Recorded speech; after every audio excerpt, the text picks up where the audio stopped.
What's up, YouTube? My name is Ellie, and I guess I'm a non-binary person, for lack of a better terminology.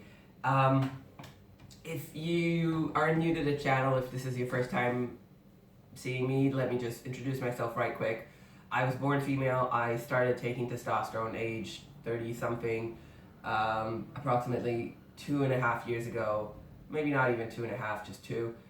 June 2017 to be exact. And I've not done the usual course of taking a standard amount from the top all the way through, and this is why my changes at 2 years on T are not the changes you would see with full dose guys. So what I did is I started out in a very low dose and very slowly amplified the dosage until I got to what I consider a full dose now, but just because I consider it a full dose doesn't mean shit, because according to the doctor that's administering and according to the blood test of the person that's taking it and according to the norm that they have in their country with their ethnic group, a full dose differs.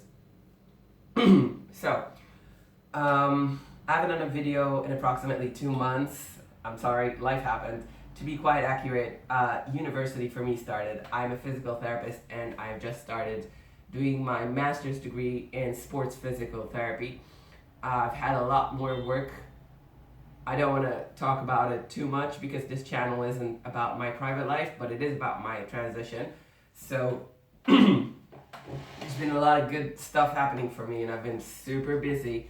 I've also started lifting weights with a personal trainer because I have some back issues and I really need a professional to guide me through it. And ow, my cat just bit me. And I have done my first performance on straps, which is an aerial piece of equipment. I've done aerials for approximately 12, 13 years already, but this is my first year doing straps. So that's pretty cool. I might upload the video here just so y'all get a chance to see what I'm talking about. It's not an amazing performance, but you know what? I'm awfully proud of it because I'm 30-something and my age, some people just sit behind a computer screen and can't do shit. Well, yeah, some other people also play in the NBA, but I mean, for my age group, I'm super fucking proud of myself having picked up a new discipline and took it to the stage. Also, the cabaret I performed with was a queer cabaret in a small town outside of Barcelona, Spain. And Catalonia, this part of Spain, is Catalonia is a pretty open-minded place, but small towns are small towns everywhere. And the crowd was mainly children and older adults. So being able to perform in front of them with a binder and and a mascara highlighted whiskers, yeah, it was a brave thing to do. Pat pat. And it was pretty cool because I got an awesome response from them and everybody was super great. So cheers to me, and that's all the excuses I'm gonna give for not uploading. Anyways,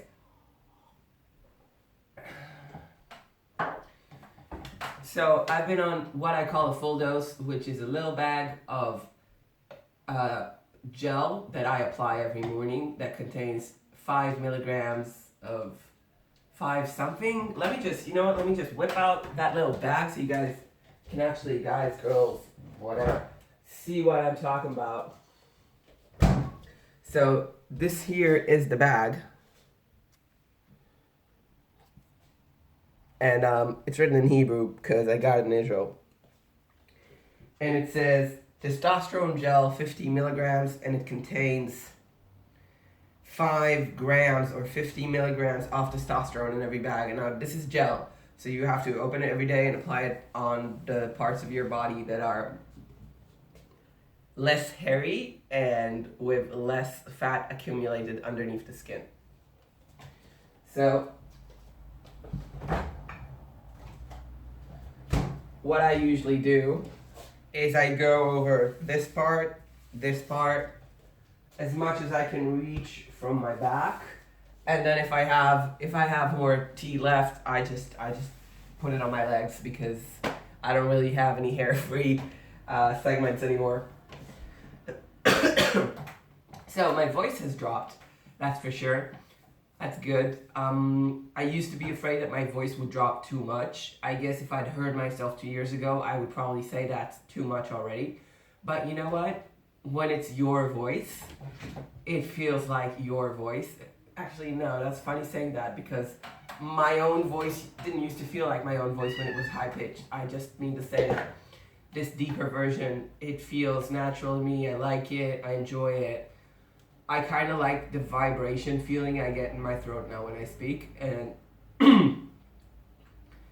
and while I did lose some range going upwards, I'm not sorry about that in the least, and I do appreciate the range that I've going downwards, especially when I try to sing. If I try to sing, like I've always tried to sing whatever song's playing and I'm trying to sing along, I always try to hit the lower notes. And it was always like I would always hit some kind of lower border that I couldn't go underneath, and now I feel like there's no border. Like I can go as low as I want to go when I try to sing along. I mean, it's such a small detail, but it gives you such a good feeling. My hair, which was problematic earlier this year because I think I had some kind of small skin condition, is actually quite okay right now. So I don't know if I showed you guys, but I used to have a bit of a thinning out here and here, and I thought it was terribly unsettling. I mean, like just this part right here, which is also where alopecia, male pattern baldness starts. So that's okay, even though I'm on a bunch of testosterone for a bunch of months already, and my hairline still goes inwards instead of outwards. So I'm guessing I have some time until the balding starts to consider how much testosterone I want to still be on when that happens. Hunger. I haven't noticed any changes that are not diet and sports related. Sweating. I haven't noticed any changes that aren't lifestyle related. I do snore since pretty much the exact same time as starting testosterone, but I will tell you that I went to a doctor to kind of try and see why I snore, and they said that I have an anatomic alteration. That's to say that the structure of my nose from the inside is slightly different, and it's actually blocking airflow to one of the nostrils permanently. So I kind of just breathe off of one side of my face, and the other one is that I had an enlarged uvula, and I thought, oh my god, that's soft tissue, like the thing at the back of your palate that goes vibrates when you breathe. So I thought, okay, so soft tissue grows when you're on testosterone, so this must be in somehow affected by my taking tea. And I felt so guilty about snoring because I didn't used to snore, and I said, oh my god, I've condemned my significant other to a life of never sleeping comfortably next to me. And I asked the doctor, is this in any way explained by testosterone? And the doctor said no. But there is still a theory that men snore more than women, and that's so-called inexplicable. So I don't really know. I have a doctor's answer that no, it is not related, but also it did start just when I took testosterone, and I was a full-grown adult for a bunch of years before I took testosterone. But you know what, it's just one case, and you can never assume that just because two things happen at the same time that they're related. Okay. In other words, it's not causality, it's just occurrence. Okay.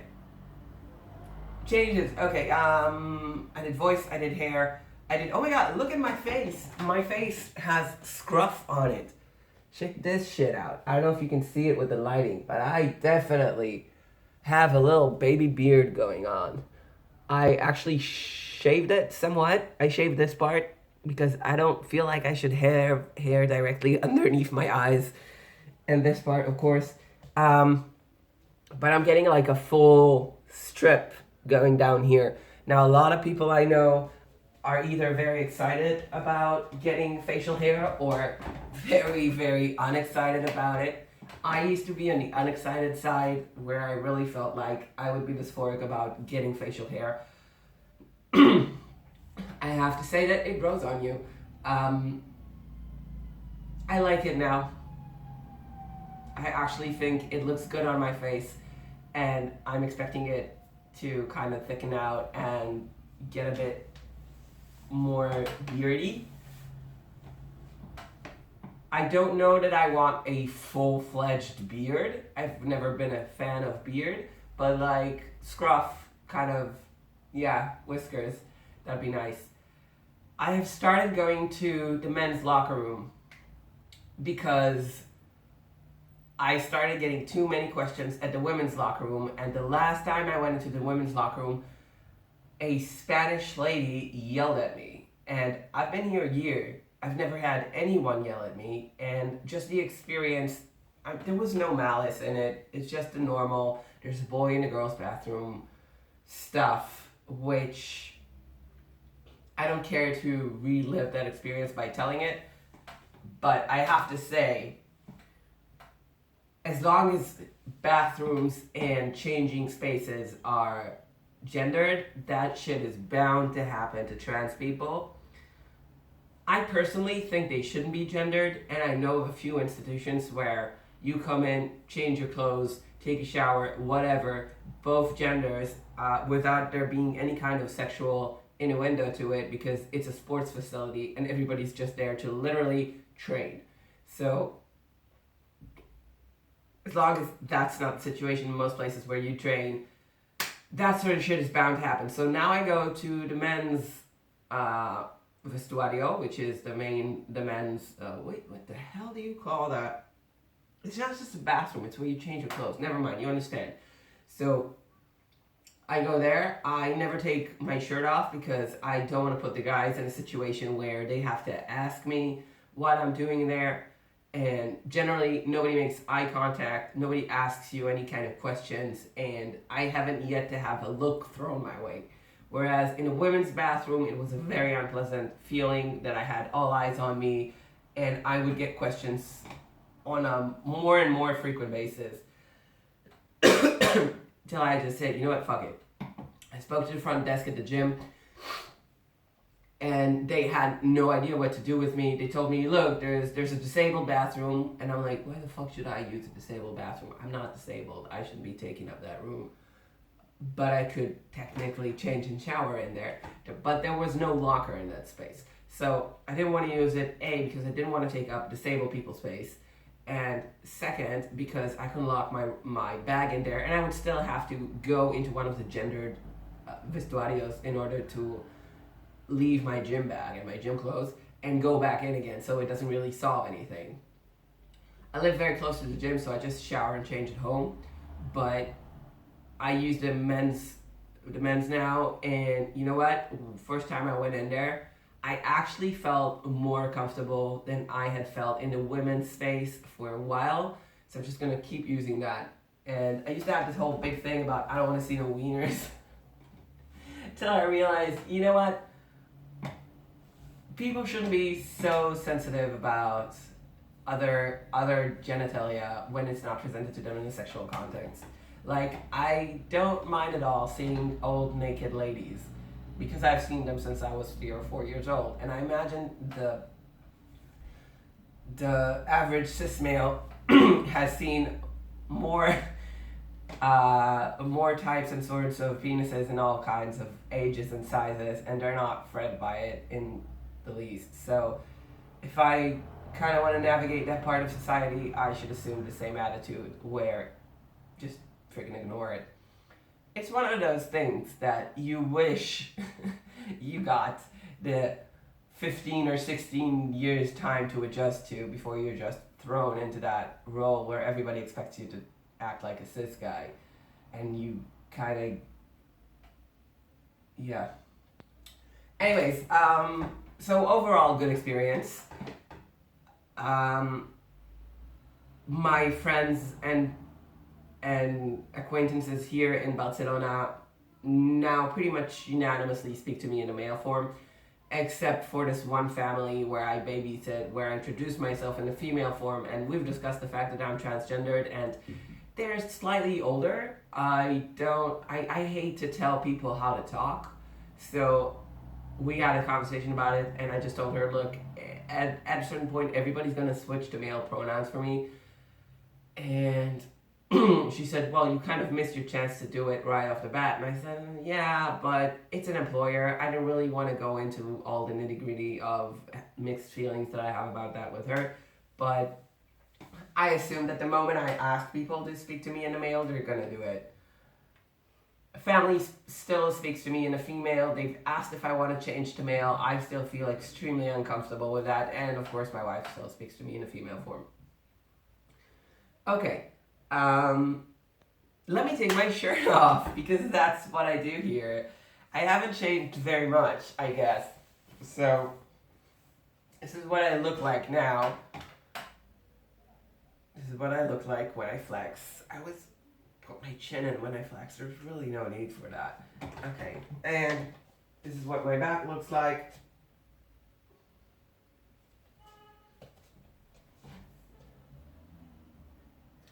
Yeah. I do have a lot more hair on my stomach, so if anybody's worried about hair on their stomach, you should be aware that it's definitely a thing.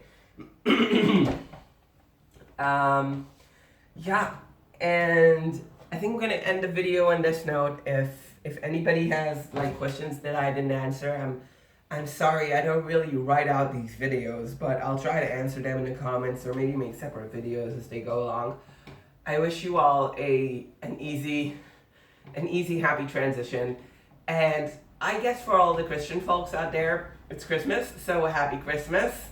And I guess see you next month. Ciao.